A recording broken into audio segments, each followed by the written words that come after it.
Hello students, આપણે ગયા વખતે બેબીનેટ કમ્પન્સેટર વિશે વાત કરી હતી. એ આપને ખબર પડી ગઈ હશે. હું એનો યુટ્યુબમાં વિડીયો અપલોડ કરી દઈશ અને જે વિડીયો મેં તમને બતાવ્યો હતો કમ્પન્સેટરના પ્રેક્ટિકલનો, એ હું તમને એની લિંક મોકલીશ. રાઈટ, એટલે આપણે યુટ્યુબમાં કોઈનું વિડીયો આપણે મૂકી ના શકીએ આપણામાં, એટલા માટે. ઓકે, એટલે એ લિંક દ્વારા તમે એ જોઈ શકશો. ઓકે, આજે આપણે ઇલેક્ટ્રોન માઇક્રોસ્કોપ વિશે વાત કરીશું. એ પહેલાં કે સૌથી પહેલાં કે માઇક્રોસ્કોપના ટાઈપ્સ કેટલા હોય છે. કે માઇક્રોસ્કોપમાં એક તો ઓપ્ટિકલ માઇક્રોસ્કોપ અને બીજો છે ઇલેક્ટ્રોન માઇક્રોસ્કોપ. ઓપ્ટિકલ માઇક્રોસ્કોપમાં શું હોય? લેન્સ હોય. લેન્સની કેન્દ્ર લંબાઈ દ્વારા, બરાબર. ઓપ્ટિકલ માઇક્રોસ્કોપમાં તમને કદાચ યાદ હશે તો જ્યારે બ્લડ ટેસ્ટ કે યુરિન ટેસ્ટ કે જે લેબોરેટરીમાં, બોટની, ઝુઓલોજીમાં કે જે પણ માઇક્રોસ્કોપ હોય છે એ કયા કહેવાય? ઓપ્ટિકલ માઇક્રોસ્કોપ, બરાબર. એ આપણે જોયેલા છે, એટલા માટે એનાથી લેટેસ્ટ પણ મળે છે, આપણે જોવા મળે છે. એટલે ઓપ્ટિક્સને લીધે થઈને જે માઇક્રોસ્કોપ બને છે, એટલે કે લેન્સ પ્રમાણે, એટલે કે જે પદાર્થ હોય, વસ્તુ હોય, બરાબર, વસ્તુને અનુરૂપ જે લેન્સ મૂકી જુદા જુદા, બરાબર, એને રિલેટેડ, તો એનો જે અભ્યાસ કરીએ તો એને શું કહેવાય? લેન્સ છે માટે, એટલે કે ઓપ્ટિકલ માઇક્રોસ્કોપ તરીકે ઓળખીએ છીએ આપણે એને, બરાબર, જાણીએ છીએ.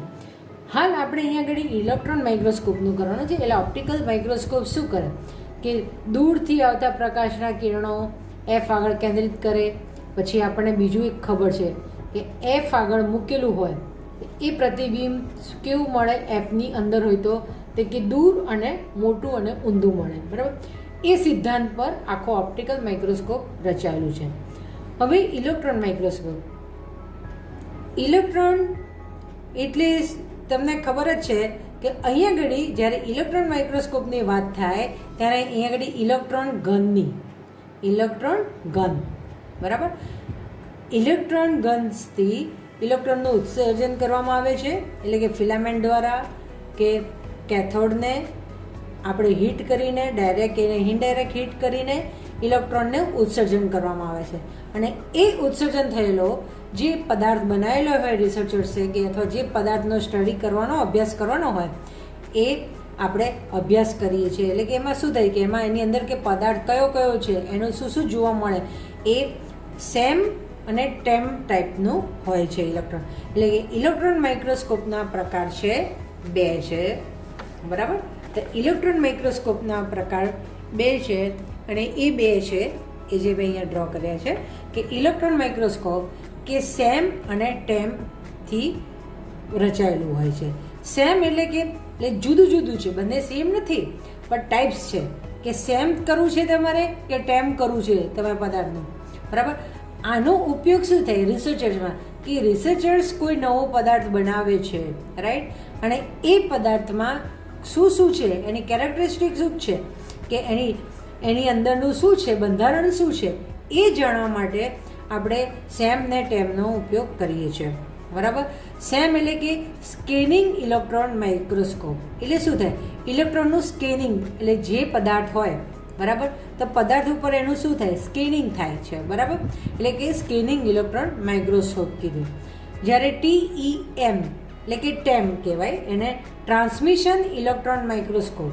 એટલે કે જે પદાર્થ છે એ પદાર્થમાં ઇલેક્ટ્રોનનું ટ્રાન્સમિશન થશે. એટલે કે ઘન તમે આપો છો, એટલે ઘન એ શું થશે? એ પદાર્થની અંદર કોઈ પણ રિએક્શન્સ કરશે અને પછી જે બહાર આવશે તો એના દ્વારા આપણને ટેમ દ્વારા મળે છે. એટલે કે ટ્રાન્સમિશન, એટલે કે પદાર્થની અંદર રિએક્શન થાય છે અને અહીંયા શું થાય? એની ઉપર નીચે, બરાબર. એટલે અહીંયા આગળ સેમ શું છે કે જે આપણે પદાર્થનો આપણને સ્ટડી કરવાનો છે, અભ્યાસ કરવાનો છે, એ કેટલાનો હોવો જોઈએ? તો કે 10 સેન્ટીમીટરની આસપાસ વ્યાસનો જેટલો જ, એનાથી ઓછો હોવો જોઈએ, એનાથી વધુ હોવો ના જોઈએ સેમમાં, બરાબર. પછી અહીંયા આગળ જે ટેમમાં કે એમાં એની જગ્યાએ શું છે? પદાર્થ કેટલો હોવો જોઈએ? 3 નેનોમીટર વ્યાસથી પણ ઓછો હોવો જોઈએ, બરાબર. એટલે કે જ્યારે તમે ટેમ કરો ત્યારે તમારો પદાર્થ તમારે આટલામાં જ તમારે આપવું પડે. તો તમારું ટ્રાન્સમિશન ઇલેક્ટ્રોન માઇક્રોસ્કોપથી એનો સ્ટડી થાય. અને 0.2 માઇક્રોમીટરની જાડાઈ હોવી જોઈએ. બરાબર. એટલે કોઈ પણ ઇન્સ્ટ્રુમેન્ટ વાપરો તો એનું તમારે કેટલું જોઈએ એ તમને અહીંયા આગળ જણાવ્યું છે કે 10 સેન્ટીમીટર વ્યાસનોથી ઓછો હોવો જોઈએ. અહીંયા આગળ 3 નેનોમીટર વ્યાસથી પણ ઓછો હોવો જોઈએ અને 0.2 માઇક્રોમીટરથી જાડાઈ હોવી જોઈએ. હવે એના ઉપયોગ કે ઇલેક્ટ્રોન માઇક્રોસ્કોપને શું છે કે અહીંયા આગળ પદાર્થનું પ્રાથમિક ઉપરની સપાટી, મેં તમને કીધું કે કોઈ પણ આ પદાર્થ હોય તો એની ઉપરની જ સપાટીનો અભ્યાસ થાય છે, એટલે કે સરફેસ ટોપોગ્રાફી કહેવાય એને. બરાબર. એટલે કે જ્યારે પદાર્થનો ઉપરના જ ભાગનો સ્ટડી કરવાનો હોય ત્યારે સેમનો ઉપયોગ તમે કરી શકો છો. જ્યારે પદાર્થની અંદર શું છે, પદાર્થ કયું કન્સ્ટ્રક્શન છે, એની કઈ રચના છે, બરાબર, તો એ રચના જાણવા માટે તમારે પદાર્થનું બંધારણ અને માઇક્રો ફોટોગ્રાફી એની મળે છે, જે તમે આપણી કઈ બુકમાં ઘણી ફેરી તમને ખ્યાલ છે કે NaClનું, બરાબર, NaClનું આવું સ્ટ્રક્ચર આપણે જોયું હતું, તમે સ્ટડી કરી ગયા છો. બરાબર. એટલે કે આવી રીતે તો કે Na અહીંયા હોય તો Cl અહીંયા, NaCl એવી રીતે આખું જે સ્ટ્રક્ચર તમને મળ્યું છે તો કે એ સ્ટ્રક્ચર કોના આધારે એ લોકોએ નક્કી કર્યું તો કે ટેમને આધારે, કે સોડિયમ અને ક્લોરાઇડની વચ્ચેનું જે અંતર હોય એ અંતર ઉપરથી તમને શું મળે કે મિલર અંકો, જે તમે ગયા સેમમાં શીખી ગયેલા છો. મિલર અંકો મળે. મિલર અંકો મળે એટલે કે તમને XYZ, એક્સની સામેનો આલ્ફા, વાયની સામેનો બીટા અને આની સામેનો ગેમા મળે છે. બરાબર. આમ ઇલેક્ટ્રોન માઇક્રોસ્કોપ છે એ 2 પ્રકારે છે. અહીંયા ઘડી તમારે કે બેનો સ્ટડી કરવાનો નથી, પણ તમારે જનરલાઇઝ આપણે આ બંનેને લઈશું. જનરલાઇઝ એટલે કે ઇલેક્ટ્રોન માઇક્રોસ્કોપ તરીકે લઈશું. જ્યારે તમે MSCમાં આવો ત્યારે તમારે આ બેને જુદું સમજાવવાનું છે. પણ તમે એટલું આના ઉપરથી તમે લખી શકો, જ્યારે ઇલેક્ટ્રોન માઇક્રોસ્કોપનો ઉપયોગ કરો છો ત્યારે પદાર્થ કેટલો હોવો જોઈએ, 10 સેન્ટીમીટર વ્યાસથી ઓછો હોવો જોઈએ. શા માટે? અને ટેમ માટે 3 નેનોમીટરથી પણ ઓછો અને 0.2 માઇક્રોમીટરથી જાડાઈ હોવી જોઈએ. બરાબર. એ તમે નક્કી કરી શકો. અને એનો ઉપયોગોમાં આવે કે પદાર્થનો ઉપરની જ સપાટીનો અભ્યાસ કરવો હોય તો તમે કરી શકો છો, અને પદાર્થની બંધારણની અંદરની તમારો અભ્યાસ કરવો હોય તો તમે તેમની મદદથી કરી શકો છો. એટલે કે transmission electron microscope, scanning electron microscope, right. આ ઇલેક્ટ્રોન સ્કેનિંગ કરે છે અને અહીંયા આગળ ઇલેક્ટ્રોન બીમ ટ્રાન્સમિટ થાય છે. બરાબર. એટલે આ એનું આપણે ઇલેક્ટ્રોન માઇક્રોસ્કોપની જનરલાઇઝ સમજૂતી મેળવી છે, રાઈટ. હું જેમ બેબીનેટ કમ્પેન એટસેટરમાં આપણે જેમ 2 પાર્ટ પાડ્યા એવી રીતે જ અહીંયા આગળ 2 પાર્ટ પાડીશું, અને દરેક માટે પછી તમને નેક્સ્ટ લેક્ચરમાં ઇલેક્ટ્રોન માઇક્રોસ્કોપના બીજા લેક્ચરમાં જેમ બેબીનેટનો ઇન્સ્ટ્રુમેન્ટ કેવું છે એવું હું તમને આનો વિડીયો પણ આપણે શેર કરીશું. ઓકે. સૌથી પહેલાં એનો સ્કેમેટિક ડાયાગ્રામ આ છે, રાઈટ. સ્કેમેટિક ડાયાગ્રામમાં કે ઇલેક્ટ્રોન માઇક્રોસ્કોપમાં એવું હોય છે કે આ ફિલામેન્ટ છે. બરાબર.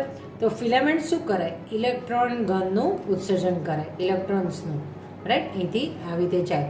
બરાબર. તો ઇલેક્ટ્રોન ગન અહીંયા ઉત્પન્ન કરે. એક્સ એ શું છે? ઓબ્જેક્ટ તમારો. બરાબર. એ ઓબ્જેક્ટ ઉપર ઇલેક્ટ્રોન્સ ગન, જો ફિલામેન્ટ સીધું જ છે એનો મતલબ શું થાય? Direct heated cathode. એટલે કે આના દ્વારા ઇલેક્ટ્રોન્સ ગન્સ ઉત્પન્ન થાય છે. ઇલેક્ટ્રોન ગન કેમ કીધું? કે નંબર ઓફ ઇલેક્ટ્રોન્સની ઉત્સર્જન અહીંયા આગળ થાય છે, એટલે ઇલેક્ટ્રોન ગન કીધું અહીંયા આગળ. એટલે ફિલામેન્ટ દ્વારા ટંગસ્ટનનો વાયર હોય એટલે વધુ ઇલેક્ટ્રોન ઉત્પન્ન થાય છે અને એ ઓબ્જેક્ટ એક્સ પર આવે છે. બરાબર. પછી એક્સ પર આવે છે તો એના ઉપર ઇલેક્ટ્રોનનો કોનો અસર થાય છે? Magnetic lens. મેગ્નેટિક લેન્સ શું છે? લેન્સ કેમ કીધું? કે જે કિરણો આમ સ્કેટર્ડ થયા હોય, એટલે કે પ્રકિરણ જુદું જુદું અહીંથી અથડાઈને એનાથી બહાર જતા રહ્યા હોય કે દૂર જતા રહ્યા હોય એ શું થઈ જાય, ભેગા થાય, એટલે કે મેગ્નેટિક લેન્સ કહેવાય. એટલે એવી રીતે દરેકે દરેક લેન્સ એટલે કે મેગ્નેટ ઇલેક્ટ્રોન જાય છે, જો એ બહાર જતું હોય તો એ શું થાય, અંદરની સાઈડ આવી જાય. એટલે કે જે આપણે ધારીએ છીએ ઈચ્છિત ઇલેક્ટ્રોન ગનની વેગમાં આપણે મેળવી શકીએ છીએ. બરાબર. એટલે આપણે સૌથી પહેલાં તો આ એની આકૃતિ છે. બરાબર. એમાં શું છે, મેગ્નેટિક લેન્સ છે, ગુજરાતીમાં શું કહેવાય, ચુંબકીય લેન્સ કહેવાય. કન્ડેન્સ લેન્સ એટલે કે એનું જે ઇલેક્ટ્રોન્સ જે છે એને ભેગા કરી અને એને કન્ડેન્સ લેન્સ કહે છે. અહીંયા આગળ ઓબ્જેક્ટ લેન્સ છે. ઓબ્જેક્ટ લેન્સ એટલે કે જે વસ્તુ જે આપણે મૂકી હોય, જે પદાર્થનું શોધવાનું છે એનો લેન્સ તરીકે ઓળખાય છે. અને લાસ્ટમાં પ્રોજેક્ટ લેન્સ. પ્રોજેક્ટ એટલે કે જે આનું પ્રતિબિંબ હતું એ આપણને ફાઇનલી અહીંયા આગળ મળે છે.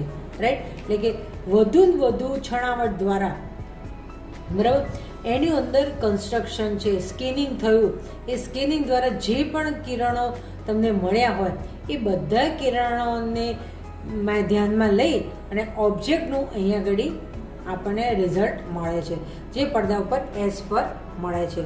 ઓકે. એટલે આ એનું સ્કેમેટિક ડાયાગ્રામ એટલે કે એની પ્રતિકૃતિ કહેવાય, એટલે કે આકૃતિ કહી શકે તમે. બરાબર. એ કયા સિદ્ધાંત પર કાર્ય કરે છે? પહેલી વાત તો કે પહેલો સિદ્ધાંત શું છે કે ઇલેક્ટ્રોન જેવા કણો તરંગ સ્વરૂપે હોય છે, તેવી રીતે પ્રકાશના કિરણો, પરંતુ તેની તરંગ લંબાઈ ખૂબ નાની હોય છે. રાઈટ. જો ફરીથી પહેલો સિદ્ધાંત, ઇલેક્ટ્રોન જેવા કણો તરંગ સ્વરૂપે હોય છે, તેવી જ રીતે પ્રકાશના કિરણો, પરંતુ તેની તરંગ લંબાઈ કેવી હોય, બહુ જ નાની હોય છે. બરાબર. બીજું, જરૂરી વિદ્યુત ચુંબકીય ક્ષેત્રની, અહીંયા આગળ કયું આવ્યું, વિદ્યુત ક્ષેત્ર, અને આ લેન્સ કોના છે, ચુંબકીય ક્ષેત્ર છે આ બધા. બરાબર. આ મેગ્નેટ છે, આ કોઇલો છે, અને કોઇલ દ્વારા ઇલેક્ટ્રોન્સનું શું થાય છે કે એનું ગેધરિંગ એટલે કે ભેગા કરે છે. બરાબર. એટલે કે વિદ્યુત અને ચુંબકીય ક્ષેત્રથી ઇલેક્ટ્રોનને ફોકસ કરે છે. તેવી જ રીતે પ્રકાશના કિરણો કાચના લેન્સ પર ફોકસ કરે છે. માઇન્ડમાં રાખો, અહીંયા આગળ ઇલેક્ટ્રોનનું છે, એમ અહીંયા આગળ જ્યારે ઓપ્ટિક્સની વાત કરીએ ત્યારે શું હોય, લેન્સ હોય. રાઈટ. જુદા અહીંયા લેન્સ હોય, મુખ્ય હોય. ઓપ્ટિક્સ એટલે કે આપણે કીધું ઓપ્ટિકલ માઇક્રોસ્કોપમાં શું હોય, લેન્સ હોય, કે જેમ પ્રકાશના કિરણો હોય, પણ અહીંયા આગળ તરંગ લંબાઈ ઇલેક્ટ્રોન્સની કેટલી હોય, નાની હોય. પહેલી વાત, ઇલેક્ટ્રોન કણો તરંગ સ્વરૂપે છે. ફરીથી કહું સિદ્ધાંત પહેલો, ઇલેક્ટ્રોન કણ સ્વરૂપે હોય છે અને તેની તરંગ લંબાઈ ખૂબ નાની હોય છે. બરાબર છે. તેવી જ રીતે બીજું કે અહીંયા આગળ વિદ્યુત અને ચુંબકીય ક્ષેત્રના ઇલેક્ટ્રોનથી એ ફોકસ થાય છે. તેવી જ રીતે પ્રકાશના કિરણો, એટલે જેમ ઓપ્ટિક્સમાં શું થાય છે, પ્રકાશના કિરણો લેન્સ દ્વારા કેન્દ્રિત થાય છે. બરાબર. ઓકે. એટલે એનો એ સિદ્ધાંત છે. અહીંયા આગળ કેટલા લેન્સ છે તો કે 4. Magnetic lens, condense lens, object lens અને પ્રોજેક્ટ લેન્સ છે. બરાબર. હવે એની રચના વિશે આપણે વાત કરીએ. બરાબર. તો રચનામાં શું છે કે ઇલેક્ટ્રોન માઇક્રોસ્કોપમાં ઇલેક્ટ્રોન દ્વારા ફિલામેન્ટ એફ સફેદ ગરમ કરવાથી તેને ઊંચા પોટેન્શિયલ તફાવત, એટલે કે ઊંચા એટલે કે બહુ જ પોટેન્શિયલ, કેટલો કે 50,000 વોલ્ટથી ગરમ કરેલો હોય છે. બરાબર. એટલે કે આ ફિલામેન્ટને 50,000 વોલ્ટથી ગરમ કરીએ એટલે શું થાય, ઇલેક્ટ્રોનનું ઉત્સર્જન અહીંયા આગળ જોવા મળે છે. તો કે પહેલા ચુંબકીય લેન્સ, અહીંયા આગળ લેન્સ શબ્દ વાપર્યો છે. ચુંબકીય લેન્સ જે ચુંબકીય કોઇલ માધ્યમ તરીકે ઇલેક્ટ્રોન બીજાને એકત્રિત કરે છે. એટલે કે બીજા ઇલેક્ટ્રોન્સ જે આ બહાર ગયા આની ઉપર પડ્યા અને બહાર કરી શું થશે, ગેધરિંગ થશે. અહીંયા આગળ ગેધરિંગ થશે. એકત્રિત બીજા પદાર્થ એકત્રિત પદાર્થ એક્સ પર કદ અને આકાર એટલે કે આના જેવું જ અહીંયા આગળ મોટવણી માટે પડે છે, બરાબર. આ કિસ્સામાં કે 10 નેનો માઇક્રો જેટલી પાતળી ફિલ્મ હોય છે અને કેટલાક અથડાયેલા ઇલેક્ટ્રોન, એટલે કે જો પાતળી ફિલ્મ હોય એટલે કે ઇલેક્ટ્રોન્સ અથડાઈ અને આગળ વધતા અટકી જાય, પરંતુ બીજા કેટલીક આગળ વધે છે, બરાબર.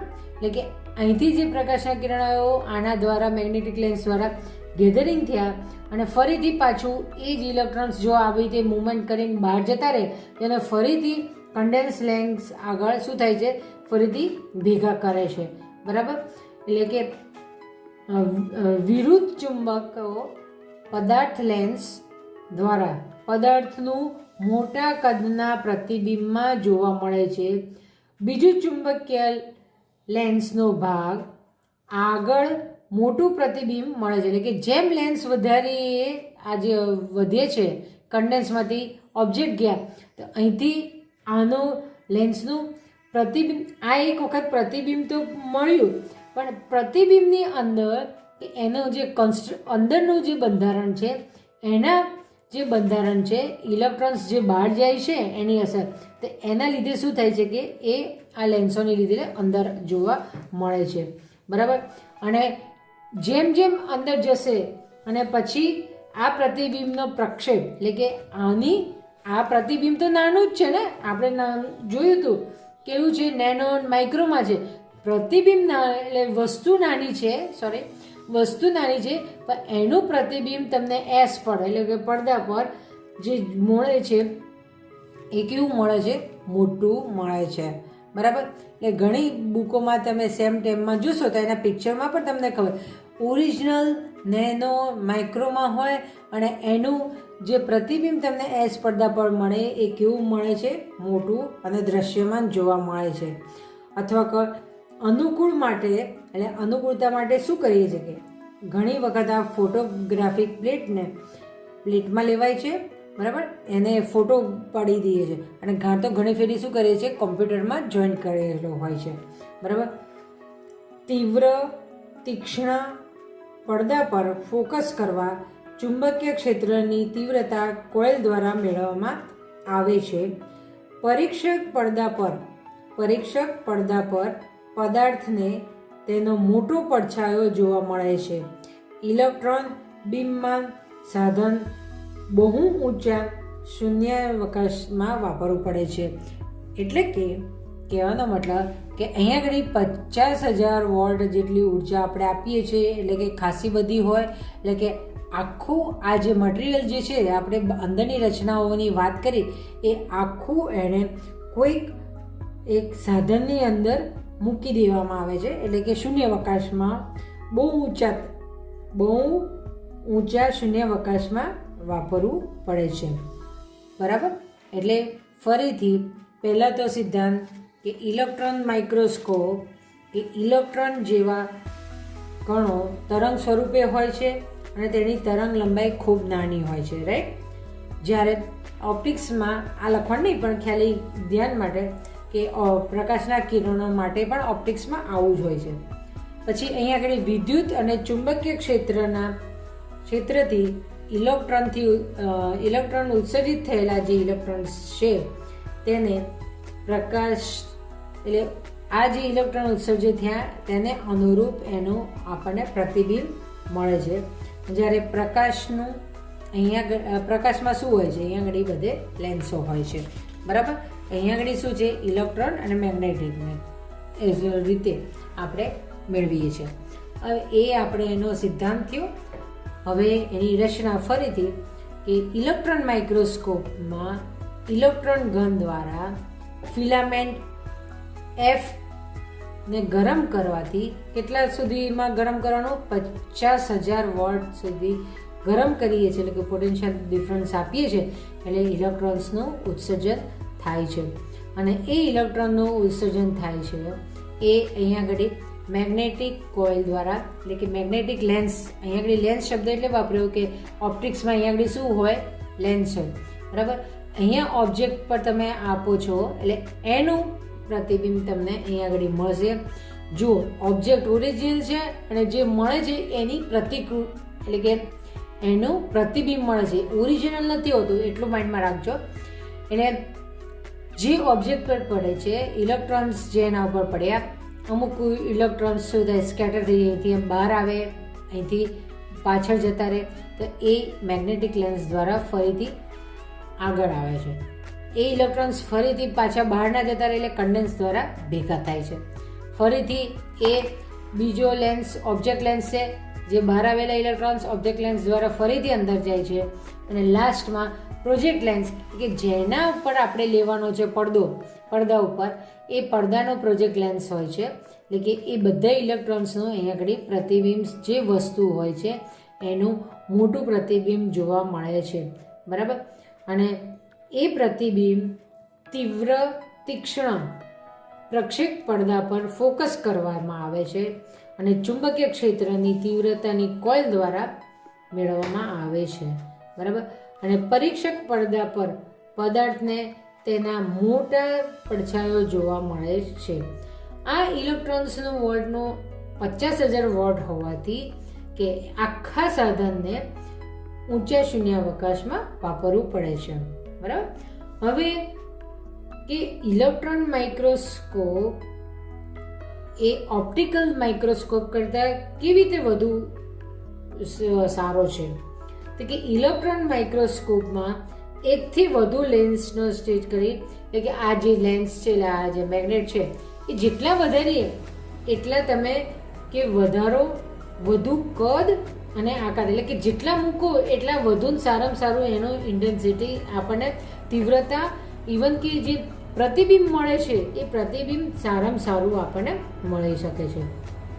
બીજું, ઇલેક્ટ્રોન માઇક્રોસ્કોપમાં અંદર ઇલેક્ટ્રોન લેન્સો હોવાથી વસ્તુનું એટલે કે એ આની અંદર હોય એટલે કે વસ્તુનું ઊંડાણ માપી શકાય છે, જે મેં ટેમમાં કીધું હતું એમ, બરાબર. ટેમમાં શું છે, ટેમ ને સેમમાં કે ખાલી જે પદાર્થ છે એ પદાર્થની ઉપરના જ ભાગનું સ્ટડી થાય તો એને શું કહેવાય, સેમ, બરાબર. અને જ્યારે પદાર્થનું હોય એનું ટ્રાન્સમિશન થઈ જાય, ઘન આવ્યું અહીંથી ટ્રાન્સમિટ થયું, બરાબર, તો એ ટેમ. તો આનું આખું કન્સ્ટ્રક્શન પણ તમે મેળવી શકો છો. એટલે કે સ્કેનિંગ ખાલી એનું ટોપોલોજી એટલે કે ઉપરનો જ ભાગનું નિરીક્ષણ કરવું હોય તો સેમથી કરી શકાય છે. અને એને ટ્રાન્સમિશન ઇલેક્ટ્રોન માઇક્રોસ્કોપની મદદથી ઇલેક્ટ્રોન્સ અંદર જવાય છે. અને એટલે આવી રીતે ખડબચડી સપાટી હોય ધારો કે, તો આ ઇલેક્ટ્રોન્સ અંદર જાય અને બહાર આવે, તો એ ટ્રાન્સમિશન પણ કે આનું ત્રિપરિમાણમાં આનું તમે જે પદાર્થ છે એનું તમે સ્ટડી કરી શકો છો, ઊંડાણ માપી શકાય છે, બરાબર. અને ઓપ્ટિકલ્સ માઇક્રોસ્કોપમાં ખાલી 0.2 માઇક્રોમીટર અને પદાર્થને 5 માઇક્રોમીટર જેટલું જાડું હોવું જોઈએ ઓપ્ટિકલ માઇક્રોસ્કોપમાં, બરાબર. હવે અહીંયા આગળ આપણે ઇલેક્ટ્રોન માઇક્રોસ્કોપનું અહીંયા આટલું લઈશું. એ રચના અને એનો આપણે સિદ્ધાંત લીધો અને સ્કેમેટિક ડાયાગ્રામ સમજ્યા. ઇલેક્ટ્રોન માઇક્રોસ્કોપ એટલે શું, ઇલેક્ટ્રોન માઇક્રોસ્કોપના પ્રકાર 2, સેમ અને ટેમ, બરાબર. સ્કેનિંગ ઇલેક્ટ્રોન માઇક્રોસ્કોપ એટલે કે ઉપરનો જ ભાગનો સ્ટડી કરાય. ટેમ એટલે કે એની અંદરની ઉડાણ, જાડાઈ અને એનો ત્રિપરિમાણમાં જે અભ્યાસ કરવો હોય એ ટેમની રીતે કરી શકાય છે. ઇલેક્ટ્રોન માઇક્રોસ્કોપની ઇમેજ જેટલી વધારવી હોય એટલા મેગ્નેટિક જે લેન્સો છે બધા, આ condense lens, object lens, project lens, એ વધારો એ પ્રમાણે એનું આઉટપુટ મળે છે. હવે ફોકસિંગ કરવાની રીત અને એની જે મેથડ છે એ આપણે નેક્સ્ટ ટાઈમ લઈશું. ઓકે, નેક્સ્ટ ટાઈમ મળીએ તો એના માટે.